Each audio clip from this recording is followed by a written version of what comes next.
And today, brothers and sisters, we go to lesson 7. Overcoming the spirit of offense. Sa Bisaya paigsoon, unsaon na to pagpildi ang espiritu sa kalain. Ayaw kalain ha. Bitaw natungnan. Bago lang nagidiscuss sa among Bible school. Dili dapat ako magwali karon next Sunday pa ko. So nahitabo kay si pastor man magwali niya sa Pentecost Sunday, so nagkambyo me. Wa to you Pero bago lang gidiscuss.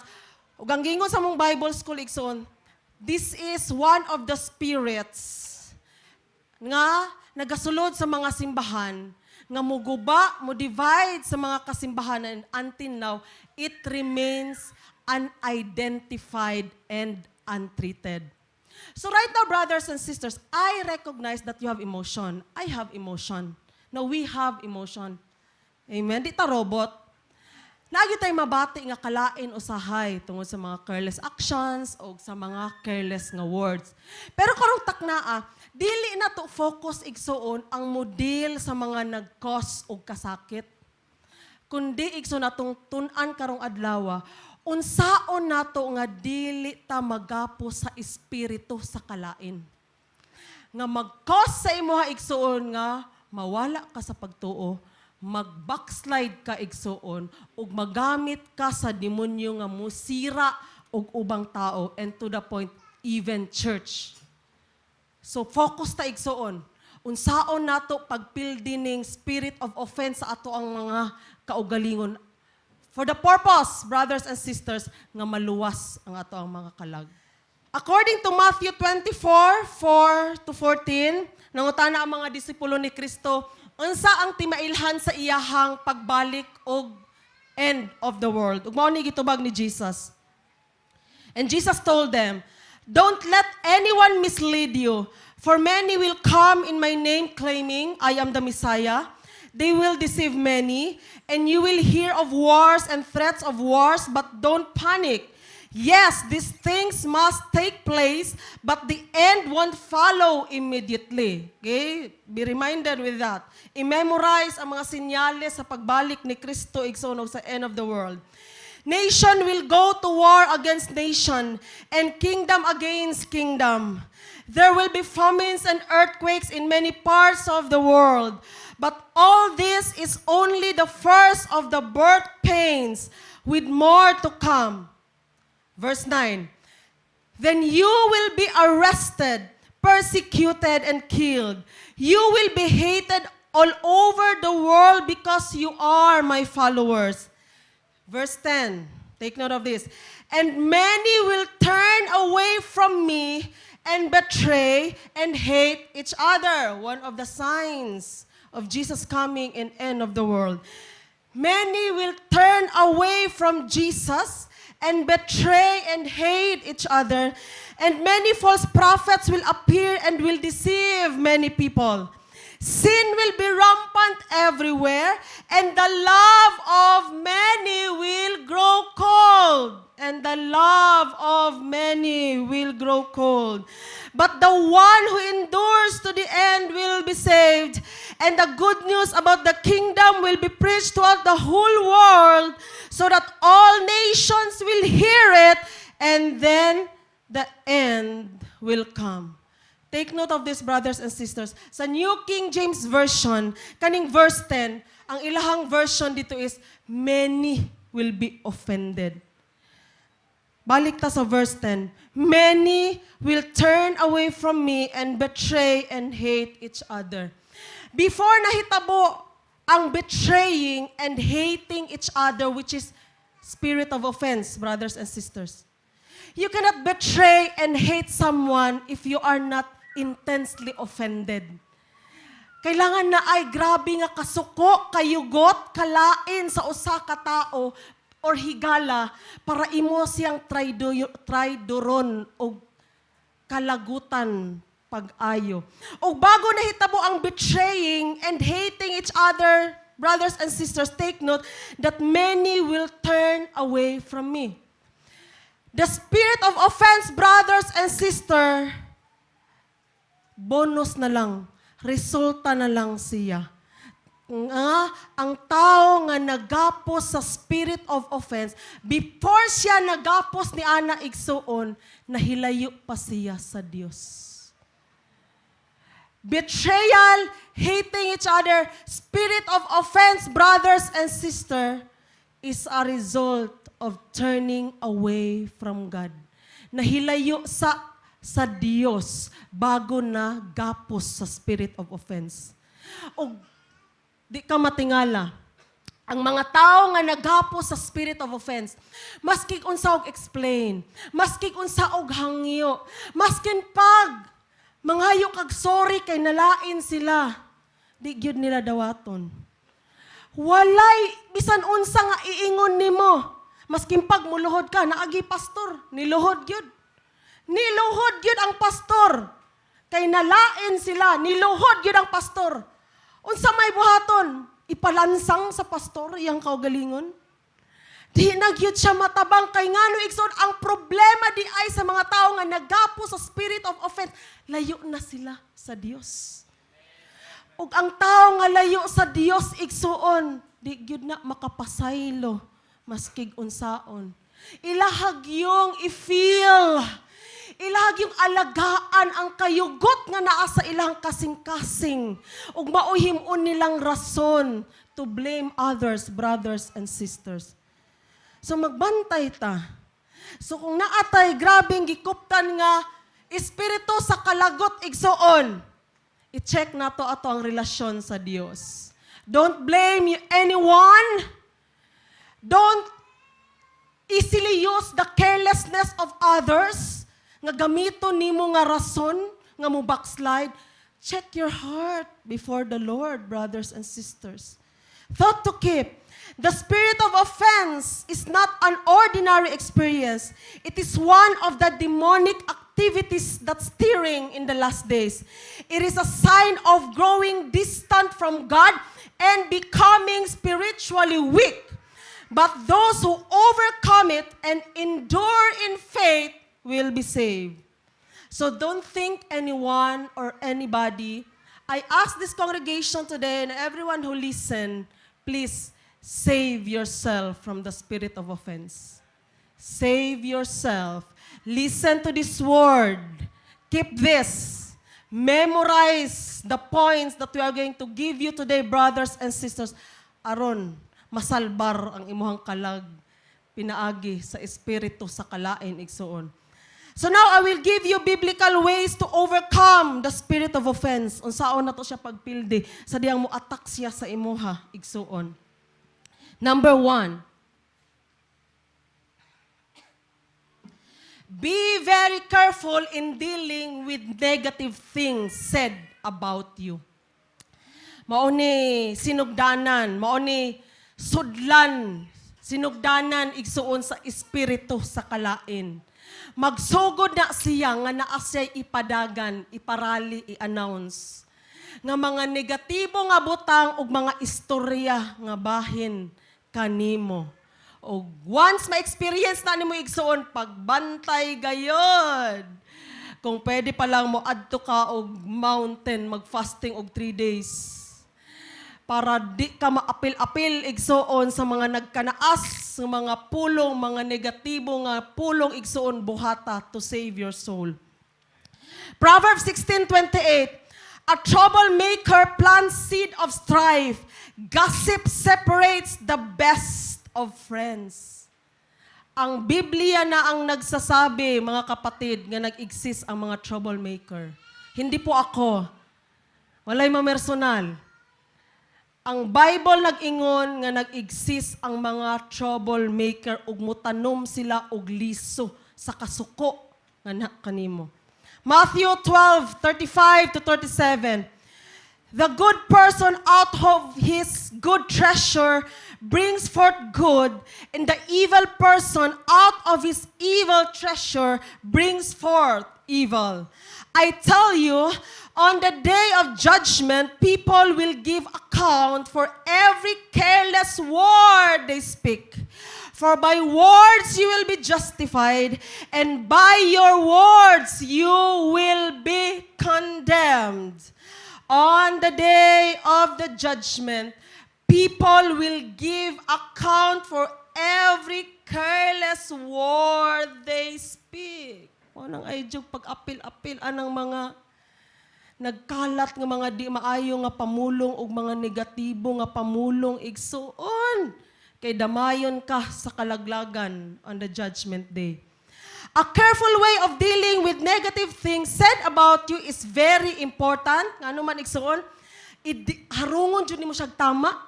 Pagbantay igsuon sa dihang makasagap ka na imo ingon sa imuha, na imo hunghong sa imuha. Importante kaayo nga tama imong reaksyon, magbantay ka sa imong reaksyon igsuon. Because number one, according to the word of God that we have just read, it can be an entry point for a spirit of offense through troublemakers. It can be an entry point for a spirit of offense through troublemakers. First of all, let us accept that we are not living in paradise as for now. Sa heaven na ng paradise, igsuon. Let's accept nga naay mga nag-exist nga troublemaker. Sa pasabot ng troublemaker, ampay kaayo ang mangita o gubot. Favorite dessert, kagubot, igsuon. Nag-exist sila sa kalibutan. Ayaw na i-deny. Kay na ay nagwali, 99.9% daw sa mga tao kay naturally good. Hala, taliwas sa giingon sa Jeremiah 17:9 that the human heart is desperately wicked. Maunang kailangan ma-born again. Kay ang tao, taliwas sa giingon sa Biblia, ang nagwali ni ingon 99.9% daw sa mga tao igsuon. Naturally good. Dili na mo'y giingon sa Biblia, igsuon. Ang tao is desperately wicked. Mo nang kailangan si Jesus mamatay. Tungod sa kadautan sa mga tao, igsuon.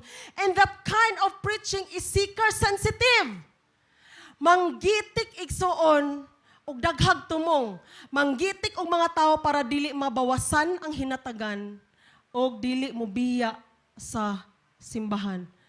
The reality, brothers and sisters, this is not a paradise. Ang nahitabo, taod-taod, ang simbahan sa nagwali, man ta nalipay, no? Sa nahitabo, gisudlan og murag, sa tawagan nila na, kanang na mental disorder, uso na sa ilaha, nisulod nag baril-baril dito. Og sa interview, nakaingon ng pastor, be vigilant, the world is evil. Oh. Wa man ta nalipay nga nahitaboy nga ana sa young church. But the point is, kita niya ang reality nga kailangan pa ma-born again ang tao para mahimong good. Mahimo lang good tungod ni Kristo. Igsoon. So magbantay ka.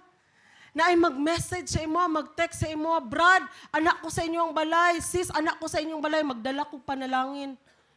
Pagka-actual, dili lang panalangin, gidala, apil daw tang espiritu. Gidala, igsoon. Unya, naay giingon. Be sound, brothers and sisters. Maghuna-huna, jud ka. Don't treat these troublemakers that you have found new friends. Troublemakers, nga easy lang sa ilaha mo adtog balay-balay or mo approach og tao, mo istorya og mga negatibo nga butang, brothers and sisters, they are not good friends. Pag naitaw mo buhat ana sa imo, pag-realize yun on the spot, uy, gusto siguro ko i-recruit ani sa iyang troublemaking company ba? Unsa kaya'y tumong aning tawhanan ni? Ngano kayang grabe iyahang pag-istoryag dautan about anang tawhanan na. So magduda ka sa intention, igsuon. Magduda ka sa intention. So hinuon ang imuhang buhaton, Brad, kung unsa man imong problema, sis, kung unsa man ato ang problema ginaingon nimo karon, istoryahan na to ni. With that person, di ta mo istorya patalikod. Nya sa atubangan baya sa person, butan-butan dayon ta, Brad ba? Sis ba, magbinutan dayon ta. Pero sa pagtalikod day, daghan day kita ginaingon nga di mao istoryahan na to ni. Kabalo ka igsoon, pag makabantay ka o ingana mo ang mindsetting, matabangan pa nimo ang tao mahimong tinuod nga born again. Because I tell you, brothers and sisters, tao nga easy lang kaayo mo pakalat og negatibo nga balita igsuon may tungod sa uban. Ayaw gyud ing na igsuon nga 50% born again sila. No. They are troublemakers. Naunta magbag-o sila para pag mamatay sila igsuon maluwas gyud sila. Ug pag nay mo abot sa imo nga negatibo nga report about sa bisan unsa igsuon, be a peacemaker. Maskin pag about sa imo masigsakit nga istorya about sa imo ayaw dayog tuo igsuon. Pili ang nga maging peacemaker ug maging vessel sa Ginoo nga ma-bridge ang tanan, nga ma-reconcile ang tanan. And a careful way of dealing with negative things said about you is very important because you can be tempted to commit the sin of careless speaking. Brothers and sisters, timan-an yun nato ni, that in the time of judgment, tanang mga pataka lang nga istorya nga ato ang giyawit, nga wa na to gipangayo ag pasaylo igsuon, labi nakakahatag og kasakit og kadaot ngadto sa uban, moabtubang ta sa Ginoo during the judgment day. Dili gyud mamisik, di gyud makalimtan sa Ginoo, naka-record igsuon.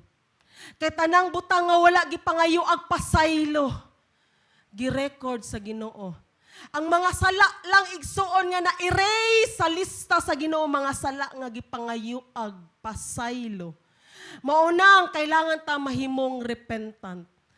So mga troublemakers magbantay ka igsuon, nagdala sila og kadaot sa ilmuhang kinabuhi. They are not there to be your additional good friends. They are demonic attack in your life. Nga naas lang iyawit nga negatibo igsunog ang demonyo naghinam-hinam na sige istorya igawas imong gibati, igawas imong reaction og nakaingon pug kag di mao igsuon about sa tao, about sa ubang tao igsuon. Og sa dihang nagkaalamay na unsag yod ang tinuod duharay mahitabo, i-admit ang mga pataka nga istorya, mga pataka nga action o mangayog pasaylo magpaubos or mulampos ang garbo mamakak og muslander hinuon. So ayaw na paabta dito igsuon. Sige lang, i-admit lang nako nga nagpataka rapod ko. Ayaw ni abot igsuon kay wala ka kabalo. Unsa ang iyahang mahimong impact sa imo sa sugod pa lang. Hinuon nga makisawsaw sa mga istorya nga dili mao igsuon. Ikaw mang-rebuke ka, mamadlong ka igsuon for the sake of your soul. And this thing is not just about temporary things, for temporary things. Nga kanang dili magsakit ang atong kasing-kasing. No, dili lang na siya about ana igsuon. Nga moatubang ka sa Ginoo igsuon nga limpyo imong konsensya. Ready ka mamatay anytime. Og mobalik si Jesus, ready ka igsuon kay limpyo ang imong konsensya. Wa kay gitanom o gitago-taguan nga kasakit o kalagot, kasuko ngadto sa ubang tao. So take note of that. First entry point of the spirit of offense is negative words said about you. Masig unsa pa kasakit igsuon, pilia ang mahimong biblical mindedness. Amen? Pilia kay mo na mo salbar sa imo ha. O katong mga tao nga nagparali og mga di mao, nagamit sa demonyo to influence you to commit the spirit of offense, during the judgment day, they are not there to defend you. Ikaw lang og ang Ginoo igsuon. Mao nang manigurog yug ka. Manigurog yug ka igsuon. Save your soul. Save your soul from the spirit of offense. And then number 2, brothers and sisters, remember that be very careful in dealing with negative things said about you. Number 2, set healthy limits on your emotions. Kailangan kaila ka sa imong kaugalingon igsuon kung asa ka nga pundok na bilong. Nabilong ba ka sa mga deadmahon? Or nabilong ka sa mga kusog maninood? Dali lang malain and sensitive. It's not, it's not degrading to admit. It's not degrading to admit nga ikaw, klase nga tao igsoon is dali lang kamalain. Kabalo ka nga, no? Dako kay nagtabang sa imuha kay sa dihang na imo attack nga mga negative situation kaila ka sa imong kaugalingon o kabalo ka sa imong limitation. You can talk to yourself, oy self, sensitive ba ya kay ka self? Dali ra kay ka malain self. Dali ra kay kusog kay ka maninood self. So sagang gyud self ha. Na kay nadungog oy negative. Negative sa loran naniyo loran daw. Oy na kay nadungog negative self. Oy, pagbantay self, nga mag-exaggerate ka.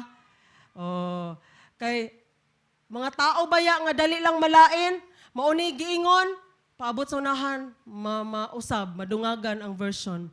Munang uso ng unang istorya, na slide lang, paabot sa unahan, namatay na. Kaya mo na tendency sa tao. So let's admit, it can help us. It's not degradation to admit that we are kind of person nga sensitive. It can help us igsuon nga managang. Identify yourself para makaiwas ka igsuon sa spirit of offense. Di siya basta-basta makapenetrate sa imo kay nakaandam ka. Proverbs 25:28, a person without self-control is like a city with broken down walls. A person without self-control is like a city with broken down walls. O sa pasabot anang syudad nga guba ang bungbong igsoon.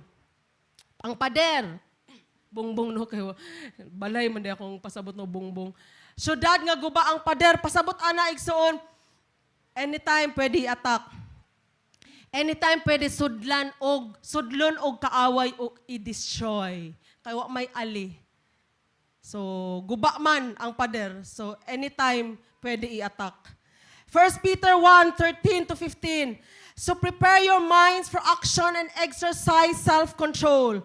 Put all your hope in the gracious salvation that will come to you when Jesus Christ is revealed to the world. So, you must live as God's obedience children. Don't slip back into your old ways of living to satisfy your own desires. Exercise self-control, and don't slip back. Ayaw daw balik sa imo ang karaang kinabuhi. Don't slip back into your old ways of living to satisfy your own desires. You didn't know any better then. Wala pa kay alamag sa una sa diyang wala pa si Kristo. But now you must be holy in everything you do, just as God who chose you is holy. Setting healthy limits on your emotions is very important because our tendency to overreact can become a foothold for a spirit of offense to control us. Sa pasabot ng foothold, gunit igsuon, gapos, tamakanan, ang ato ang tendency nga muriak og sobra igsuon.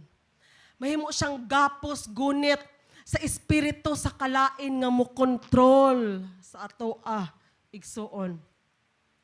Let's admit, you have tendencies to overreact. Let's admit. Makatabang sa ato igsuon ang acceptance sa ato ang mga kaugalingon. Ato ang tendency nga mag-overreact. Sudlan sa espiritu, maoy gamiton sa espiritu sa kalain igsuon nga makapenetrate gyud siya kanato. Kay naay mga reaksyon usahay igsuon nga kanang wa na sa katarungan. Mahatag example. Naay nalain ni backslide kay wala gigreet sa birthday. Saon man nato na? No? Over jud kaayo. Unsaon man nato kung imong discipler nakalimot gyud. Siguro si discipler daghan kay igsoon muna na gani siya og memorize sa birthday sa iyang relative. Nadungagan pag yun og CF14. 14 ka birthday sa iyang disciple ug wa pay labot ang BLS nga birthday og tanan-tanan. Og nakalimot gyud igsoon. Mabaliwala na lang ang gibuhat ni Jesus sa cross kay wa ka nag-greet sa imong birthday, mga kalain nga wa sa katarungan. Nalain ni backslide kay gibasted. Unsaon naman na sa pastor. Wala gyud ko'y mabuhat ang gibasted ka. Uy, di jud ako pwede kontrolon ang kasing-kasing sa mga tao nga, girl, sugta na lang na para di na mag-backslide. Minyuin na lang na.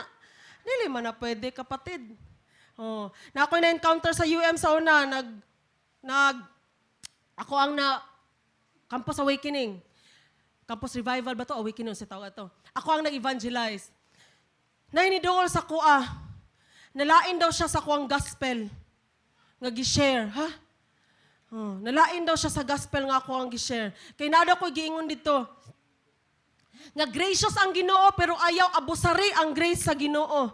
Nga sige kag pagukod-gukod, sige kag backslide, unyag maabtan ka sa imong kamatayon, magunsa na lang ka. Nalain daw siya ato. Kay siya daw to. Unya ang relasyon daw niya sa Ginoo kay ginagukod-gukod daw siya sa Ginoo. Ako lang diyang naingon sa iya ha. Unta mo abot ang time nga mahimong fear, mahimong faith kay Lord. Pero back sa ako, may sama ni siya, oy. Kung siya nagduol-duol sa ako, ano, o kabalo. Na personal man ni siya, oy. Mura nag-iingon ko to, kay kabalo ko nga, ingana iyang status, nakahibalo na hinoon ko. Mga kalain nga wa sa katarungan ba? Naghatag siya kaulaw sa iyang kaugalingon. No, wa niya kontrola iyang emotion ba? Oro? Ang tao nga way self-control is like a city with broken down walls. Sa tinuod lang nagpakaulaw gyud siya. Walang nako siya ingna nga nagpakaulaw siya. Pero sa tinuod lang nagpakaulaw gyud siya igsoon. No mo express siya ingon anak kalain sa tao nga wa gyud tao nakaila sa iyang ikaduha. Kung wala siya nagpa-control sa iyang emotion nga negative igsoon kadto nga words makaluwas unta to sa iya ha. That was God's concern for her. Kay kung mao gyud iyang status no, nga si God kay murag leading man, nga nagagukod-gukod sa iya sa beach, habulin mo ako. Habulin mo ako. Ayoko, Lord. Habulin mo ako. Ayoko, Lord. Kung mao gyud nila iyang status spiritually, hala, delikado ba siya? Tama ba igsoon? Delikado siya, oy. Sige siya backslide. Abusaran niya ang grasya sa Ginoo kay ang Ginoo, gracious. So kung wala unta siya na gi-control unta niya yung emotion o gi-receive to niya nga word pagpangga sa Ginoo sa iya ha, maluwas unta siya igsoon. So mga kalain nga wala sa katarungan, our tendency to overreact, brothers and sisters. So that di ta mapareha sa giingon sa Proverbs 25:28 that we are like a city with broken down walls. Anything pwede mo sulod, ato ang i-absorb. Anything na iingon sa ubang tao, ato ang dawaton. Di na to i-analyze. Di na to hinuktukan kung tama ba. Tama ba i-absorb. Mura jog, broken guba. Guba nga pader igsoon. Kontrolon sa negatibo nga mga butang. And we do not choose that. Amen? We do not choose that kind of emotion, brothers and sisters. Nga, bisan kinsa lang, basig unsa lang ang pwede mo control sa ato ang emotion. Kailangan nga ang Espiritu sa Ginoo ang mo control sa ato ang emotion. And taking in negative things is part of our old ways and we must overcome it. Yes, brothers and sisters. Gi-admit nato gani nga dali lang tamalain. Kusog kita maninuod, gidungagan pa gini brother og luoran daw. But the truth is that is part of our old sinful way. O nga luoran kita sa una, dali lang tamalain. Masuko ta anytime gusto nato igsuon. Og dili pa Jesus ang ato ang master.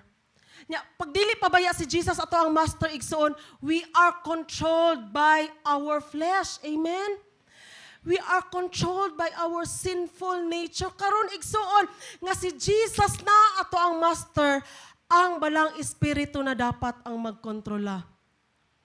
Ayaw i-allow nga hangtod sa mamatay ka, luuran kay ka, dali ra kay ka malain, o dali ra kaayo ka mo sibat. No, mo disappear pag nalain ka igsuon because that is part of our sinful ways. So karon pastora, what if nalain ko sa leader or sa pastor, lisod kaayo no? Kay I can understand you because before ko naging minister, wala man ko dayon. Sa diyang na-Christianize ko, wala man ko dayon na pastor or na minister. So na-under ko og leadership. You know, brothers and sisters, akong experience.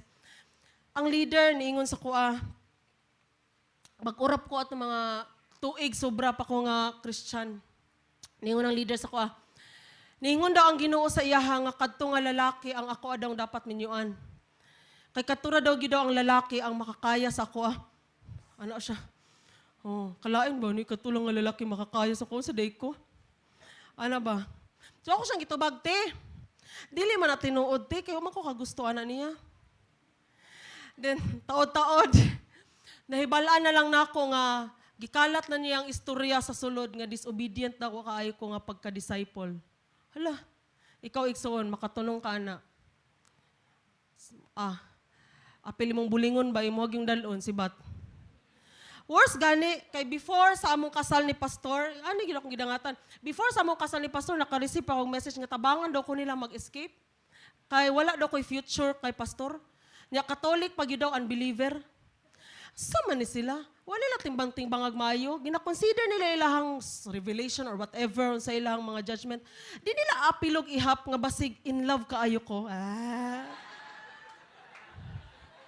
Diba? So ni sila. Diba? Grabe, makaingo ka nga, murag praning ba?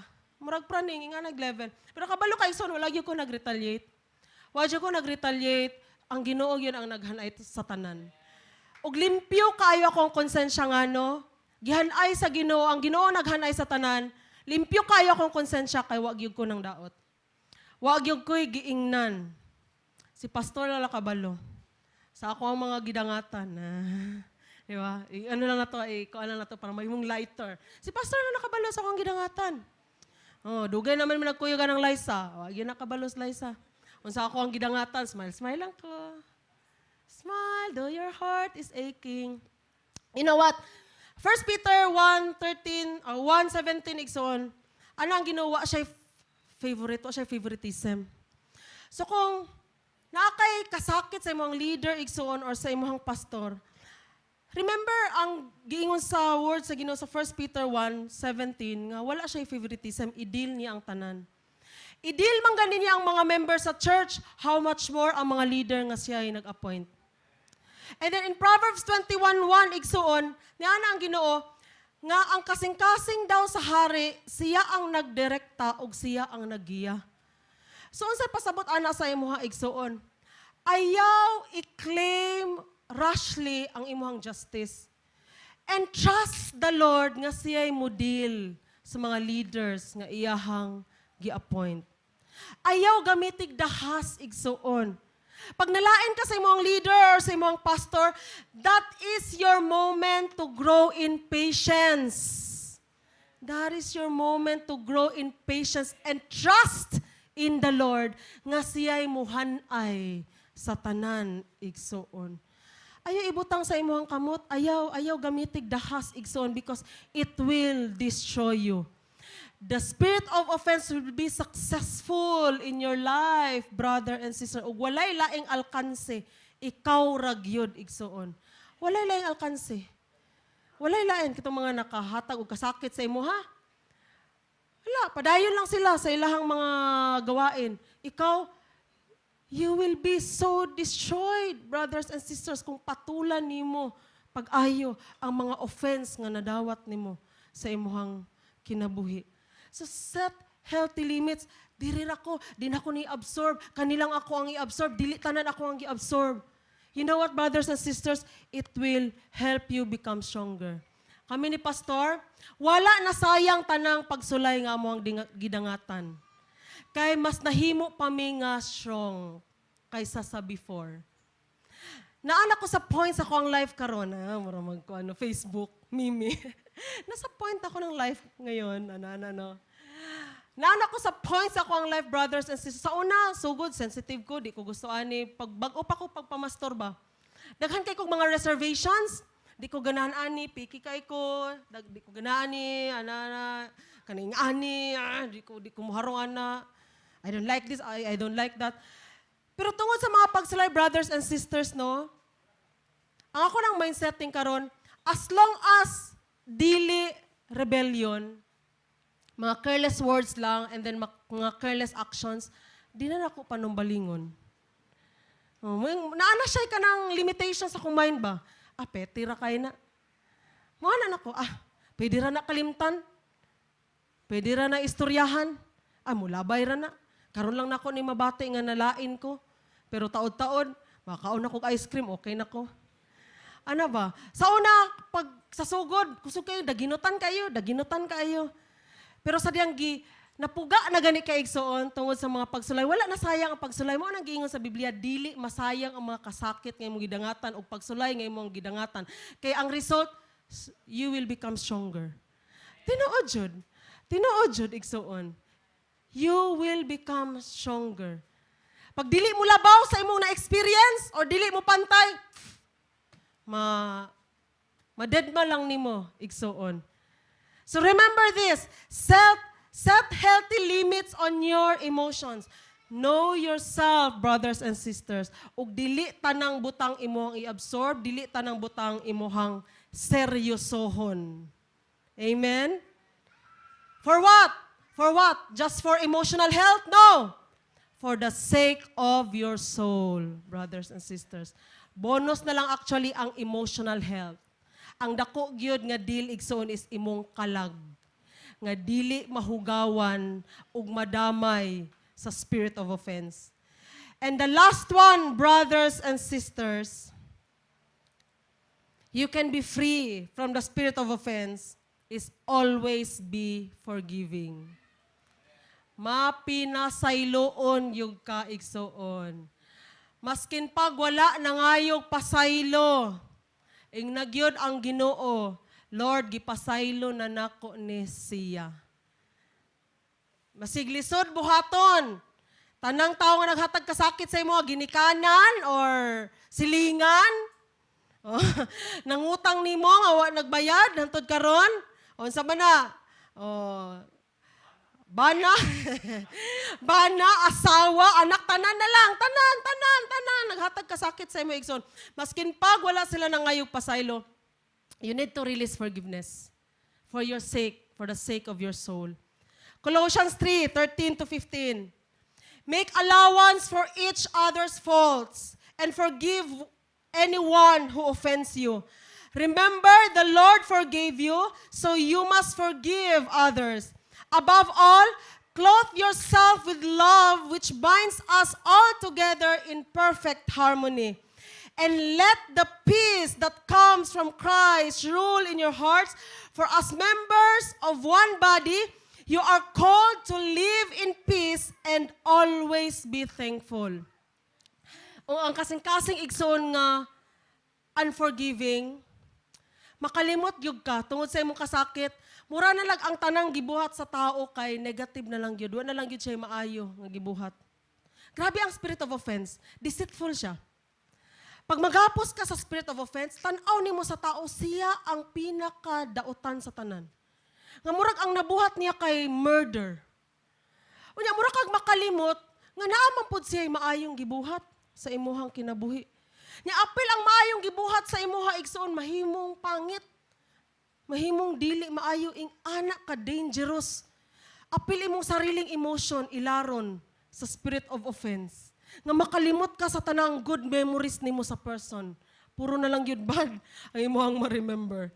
In Matthew 5:23-24, so if you are presenting a sacrifice at the altar in the temple and you suddenly remember that someone has something against you, na nasuko sa imo or nasuko ka sa uban, no nakita kag away, leave your sacrifice there at the altar, go and be reconciled to that person, then come and offer your sacrifice to God.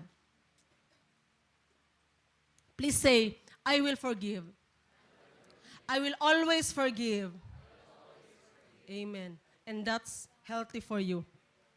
Giingon sa Matthew 5:23-24 igsoon, nga kung naakay nakaalitan, nakasamaan ng loob, bago ka mag-worship, mag-offer, mag-serve sa Ginoo, pakig-reconcile sa kay dili dawaton sa Ginoo imong service or imong worship, ang imong sakripisyo dili dawaton sa Ginoo igsoon pag naakay kayugot sa imong kasing-kasing. A forgiving heart is very important because it gives you the peace that comes from Christ. Ikay number 1 maka-benefit igsoon. Kay lisod kaayo maglidog worship, Lisod kayo mga lagad, lisod kayo mag-evangelize diri, mag-evangelize dito, mag-disciple diri, mag-disciple dito. Grabe kay ka nangalagad sa Ginoo, nagsingot ka, donate diri, donate dito, grabe mong sakripisyo sa Ginoo igsoon, pero walay kalinaw ang imong kasing-kasing kay napuno og kalagot og kayugot igsoon. Kanang mga magpasaylo ka, it's for you to be free and to be peaceful. Kung giscam ka igsoon, giilad ka, giscam ka, daghagkwarta na wala sa imuha, giloko ka, gitraidor ka, tambagan man ta sa Biblia igsoon nga, maging harmless ta, pero dapat maging wise pud ta. So kung giscam ka kaisa, ayaw nagpa-scam ka duha. Okay? Forgive, but never trust again. You can forgive, you can declare forgiveness, but it doesn't mean nga musalig pa kagbalik sa mga manloloko. Ngano kailangan ka mag-declare og forgiveness igsoon para magpuyo ka og kinabuhing malinawon. Mga lagad ka igsoon nga malinawon. Kay pag wala kay kaliwala, napakay wala na resolba sa imong kaugalingon nga mga kalagot igsoon, magmanifest na sa imong kinabuhi.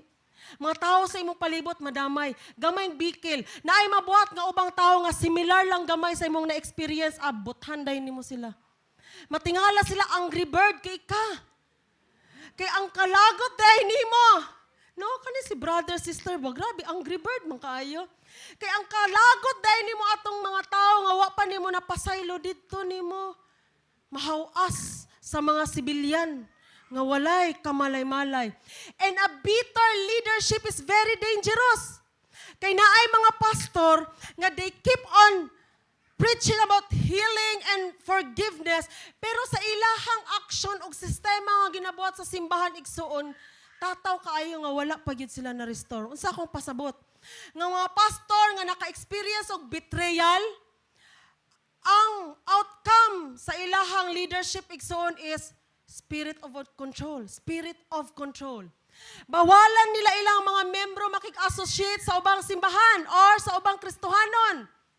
Dili ingnon gyud nga ayaw mo sigig panagad sa ubang Christian. Dili makig-istorya sa ubang mga Kristohanon. Isolated kaayo sila igsuon.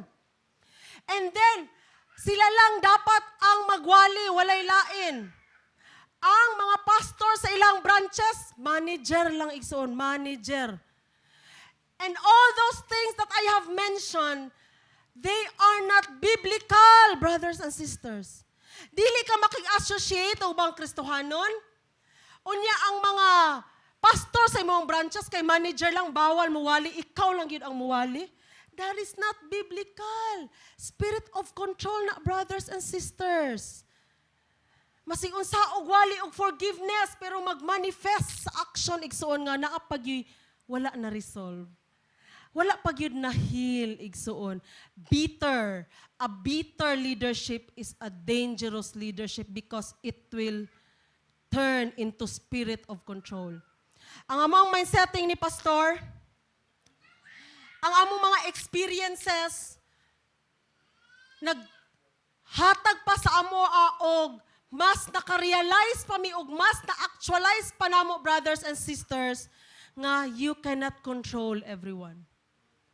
Pag mag-decide ang mga tao nga muhawa sila sa church, kay nalain sila, di na sila matabang og istorya, di na sila matabang og hangyo, nga mura kag nakabuhat og kriminalidad, nga mura gyud nimo sila gipakaulawan, nga kung hunahunaon, kung wala nila gikalat, o man unta nakalat, nya sila pa'y mo grand exit, nya di na gyud mamilin sila og kanang grabe nga kasakit and then mo grand exit sila. Unya di na gyud sila mo dawat maski pag mangayo kag pasaylo kay nalain sila. The more na mo na realize ni pastor igsoon nga you can, as pastor, you are in a position nga masabtan nimo ang posisyon ni God. Naghihatagan niyag free will ang mga tao, pero kung mupili ang mga tao sa iya or dili mupili, dili niya kontrolon. Og maupod na dapat ang mga leaders. Kung unsa may decision sa mga tao, unsa man nila ang mga pagpili, as long as you are sure that you are faithful to your purpose and to your calling, you love dearly their souls, you are sure of that, then let go, forgive, and let God. So, kana nga mindsetting o realization igsoon, naghatag siya grabing kalinaw sa amo. Masig pila pa ka branches, pawalihon na mo, tanan, nga pastor sa branches. Di mi mapraning. Kay, let go, forgive, let God. Kay pag matubang mi sa Ginoo, di man mi ihapan, pila kabuk among branches. Pila kabuk branches ang gihimo na mong empire. Murag empire na mo. No vicious empire. Pag matubang ta sa Ginoo igsoon, it's between you and God. Wala na imuhang mga gipangbuhat, mo mga achievement, tanan, it's between you and God and the approval of God. That's the most important for us. So, by that, we are peaceful. Ang Ginoo na mag-igo sa tanan. And it makes your life and all your service for the Lord acceptable to Him. Kanang forgiving ka igsoon. Linggawas ka or likay ka sa espiritu sa pagpakaron ingnon. Kaysa tinuod lang igsuon. Maskin pag ni agas sa tuang dugo, singot, sipon, tanang-tanan ni agas sa pagpangalagad. Pero naatay, wala na pasaylo. Samot na gyud kung naatay, nabuhatan og di maong naghatag og kadaot sa ilahang kinabuhi, samot pagyud igsuon. Karon sa kalibutan pwede ta kalinggawas. Kay sa kalibutan dili fair, dili patas ang tanan. Pwede mangatik ang mga tao, pwede mag-slander, pwede tuuhan ang mga bakak igsuon, pero ang concern lang yun ani igsuon, sa dihang mo end na ang life. At tubangon na nimo ang Ginoo. Dili gani niya dawaton ang pagpangalagad nga naay pagpakaron ingnon, nga naay gitipigan, gihide-hide, nga kasakit, o niya maglid-lead og worship. Lord, I praise you, Lord. Lumikidugmukon. Ano? Di gani na niya dawaton. How much more ang makasulod sa iyang gingharian? Brothers and sisters, walay bitter sa heaven. Walay bitter nga makasulod sa langit. Tanang makasulod sa langit na limpyuhan ang kasing-kasing sa dugo ni Kristo.